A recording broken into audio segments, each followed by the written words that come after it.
इसमें पूछा गया है कि ट्रांसलेशन आपको करना है। यूपी बोर्ड एग्जाम में 2024 में आ सकता है इस तरह का, तो वैसे आ चुका है इस तरह का पैसे, ये रिपीट हो सकता है। ठीक है, कल मैं बाजार जा रहा था, तो आप इसकी इंग्लिश कैसे बनाएंगे? आप जब इसको इंग्लिश में ट्रांसलेट करेंगे तो सबसे पहले लास्ट वर्ड देखेंगे, क्या है? रहा था। क्या है? रहा माने कॉन्टिन्यूअस, था माने पास्ट, पास्ट कॉन्टिन्यूअस। इसमें लगता है जब कॉन्टिन्यूअस होगा सबसे पहली बात याद रखना है, उसमें आईएनजी लगेगा। क्या लगेगा? आईएनजी। रहा लब लगा देखेंगे तो वर्ब में आईएनजी लगाएंगे। ठीक है, वर्ब क्या है?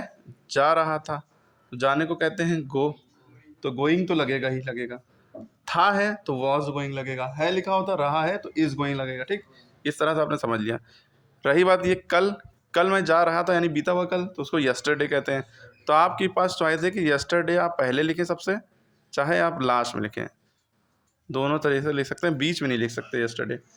कल मैं बाजार जा रहा था तो yesterday I was going to market, I was going to market. और आप इसको दूसरे तरीके से कैसे लिख सकते थे? I was going to market yesterday. ठीक, इतना समझ में आ गया। अगला सेंटेंस, उसमें लिखा है रास्ते में मुझे एक बूढ़ा व्यक्ति मिला, तो मिला ये पास्ट की बात हो रही है, यानी वर्ब की सेकेंड फॉर्म लगेगी। मिला को इंग्लिश में कहते हैं मीट, और मीट की सेकेंड फॉर्म होती है मेट। तो रास्ते में एक बूढ़ा व्यक्ति मुझे मिला, तो मुझे रास्ते में, यहाँ मुझे रह गया, मुझे रास्ते में, तो मुझे की इंग्लिश होती है आई। फिर उसके बाद डायरेक्ट मिला वर्ब पे चले जाएंगे, मिला को यहाँ पे कहेंगे मेट। एन बूढ़ा व्यक्ति, ओल्ड मैन। एन इसलिए लगाया क्योंकि ओ वोवेल है, वोवेल से पहले एन लगता है। I met an old man on the way लिख दिए, रास्ते पर होता है, रास्ते में लिखा है लेकिन ऑन का सेंस देगा। इन द वे भी गलत नहीं होना चाहिए, लेकिन ऑन द वे लिखिएगा।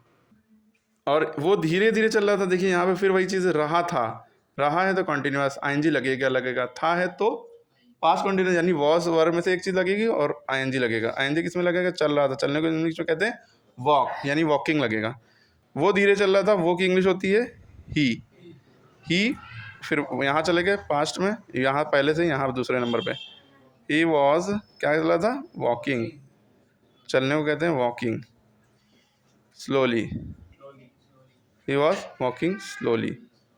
ठीक, उसे देखकर मुझे दया आ गई, यानी रहम आ गया, और मैंने उसकी सहायता की, मैंने उसकी सहायता की। तो उसे देखकर मुझे दया आ गई, तो मुझे दया आ गई की इंग्लिश पहले लिख लिए, I felt sorry, I felt sorry for him. ठीक, उसके लिए। ठीक है, तो उसे देखकर लिखने की ज़रूरत इतनी ज़्यादा नहीं है कि उसी में सेंस हो रहा है, I felt sorry for him. ठीक है, ठीक है, I felt sorry for him. और आप इसको ऐसे भी लिख सकते हैं, आफ्टर सीइंग हिम या आफ्टर लुकिंग एट हिम। ठीक है, being looked at her, I felt sorry for him भी लिख सकते हैं, वरना इतने में भी काम चल जाएगा।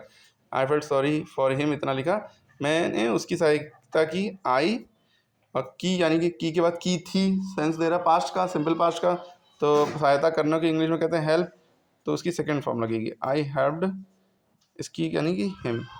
ख़त्म। तो आप फिर से देख लिए पूरा। कल मैं बाजार जा रहा था, yesterday I was going to market, मुझे रास्ते में एक बूढ़ा व्यक्ति मिला, I met an old man on the way, वो धीरे धीरे चल रहा था, ही वॉज वॉकिंग स्लोली। फिर उसके बाद फर्दर